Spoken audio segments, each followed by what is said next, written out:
هيا ما أنت إن شاء الله الرحمن وحنود عينينا هاي مرين إدوسجان نودست إلهي خير هسيو إلهي هبركيه أولاد الله وبركيه ولكن إلهي هون حريصه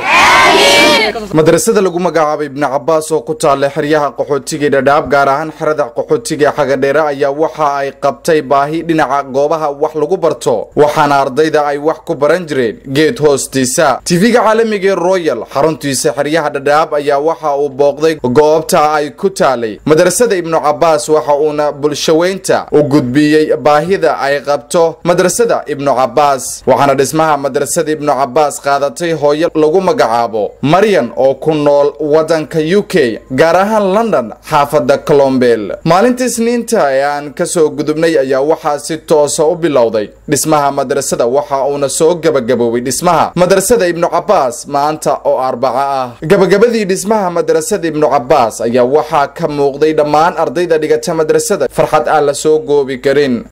macallin Cabdullaahi waa maamulaha madrasada ibn Cabbaas waxana wax ka weydiin doonaa madrasadani markii horeyto baahida ay qabtay iyo waliba sida ay hadda tahay haya macallin ugu horeey ku soo dhawo TV-ga caalamiga Royal waxaad inooga warbixisaa madrasadani sida markii hore ay ahayd iyo waliba hadda sida ay tahay bismillaah alxamdulillaah aad baad u mahadsan tahay runtii madrasadan marxaladooyin badan bay soo martay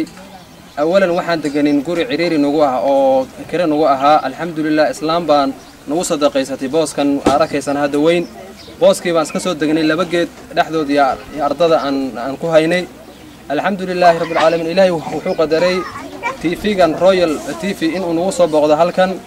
baahidii aan u sheeganayna ma aragtay oo si degdeg ah oo nagala soo ajeebay sida uu noo sheegay wariyahan ma aragtay mas'uulka ka ah TV-ga halkan xirooyinka Dadaab Axmed Kaarshe in gabar muxsinada ay joogto wadanka Ingiriiska ee madrasadan ibn Cabbaas ay aragtaan dhismaheeda maanta aad ku qurux badan aad ku faraxsanahay in ay soo ajeebtay noo sheegtay marka marxaladii hore iyo maanta ma aragtay aad bay kala duwan yihiin alxamdulillaah rabbil caalamiin waxa kale halkan ma aragtay si khaas ah ma aragtay yawm habalayna maama Marian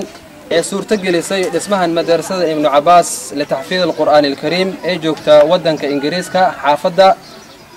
Colombel joogtay si aad baan u hambaleynaynaa ما مر إلهي سبحانه وتعالى وحن كاغ برينا صدق الله تي رسولك او شيغي وصدق جاريه انه الهي كو كاغ لبدادي والد iyo adiga in iyada sida in maartay ilaahay ka aqbalo waa aragta dhismahan ma harta ka muuqdo inta lag cadadiisa iyo deerka aragtay iyo musqusha aragtay iyo waxaas waa wixii adiga soo dhiibatay way awal meel cidlaan fadhinay oo hal dhisma aan lahayn marka ilaahay subhanahu wa ta'ala waxaan kaaga barayna ma marinay inuu ilaahay subhanahu wa ta'ala meesha aad ka soo bixisay bedelkeedo خير قبتم إلهي قلي وأنا وكسو دعينا إن شاء الله الرحمن إمك وحنا لدح قاضي ميكروفون كتيفيga caalamiga Royal ardayda dhigata madrasada ibn Cabbaas sida ay warkaan maanta madrasada sida loo dhisay iyo waliba kitaabada markaasi loo keenay Bashir madrasada dhigata ibn Cabbaas hay quraanka kalkeed maraysaa xaj ay maraysaa in madrasada marka hore sida ay ahayd haddana sida ay tahay madrasada awal way fool xumeed way quruxsan waxaa ku dhigan jirnay labada geed hoostooda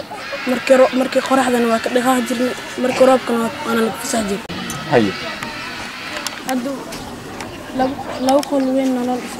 deerkana waa la farxan ka waran marka madrasada hadda sida ay tahay markaas madrasada zaid hadda quraxsan magacaad Suleymaan Ibrahim Umar hay Suleymaan madrasada dhigataa madrasada ibn Cabbaas